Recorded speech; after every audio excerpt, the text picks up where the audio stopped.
Una-una, yung talaga call of duty. May mga pamilya tayo na iwas. Inuuna pa rin natin ang pagsiservisyo sa bayan.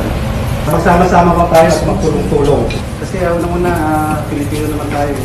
May puso tayo na yung handang tumulong sa ating kapwa. Saludo ko sa lahat ng lumusong, nagpakahirap, pinuntahan yung mga binaybay ninyo para lang puntahan ang pamilya na humihingi ng tulong. Ang pakiramdam ko kanina, parang naulit yung undoy. Mas patibayan natin yung or tulungan natin ang mga barangay na i-prepare ang bawat isa. Hindi yun basta-basta ginawa lang natin. Kasi nga iba yung nakikita ko kung paano kayo magtrabaho. Iba yung gusto nyo kasi yung ginagawa nyo. Let's stand still and be proud na tayo ay taga-disaster.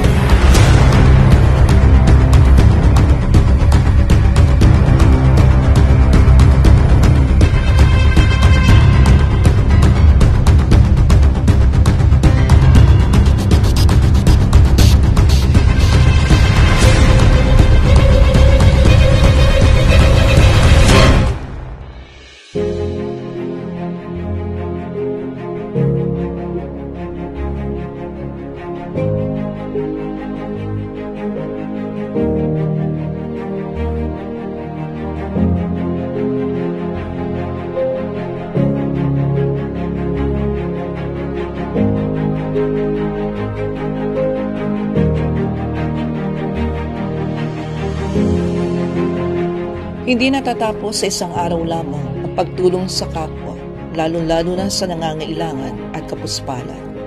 Sa panahon ng sakuna at kalamidad, naniniwala ako na ang pagkalinga ay oras-oras. At higit sa lahat sa panahon pagkatapos ng kalamidad. Kagapay ng lahat ng sangay ng gobyerno, katuwang natin sila sa pagkanlon sa mga nasa laylayan ng lipunan.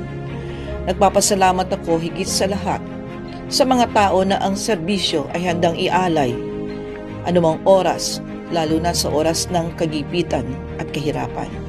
Kaagapay sina Mayor Attorney Armand Dimagila, Vice Mayor Jel Alonte at Congresswoman Marlene Len Alonte Naguia.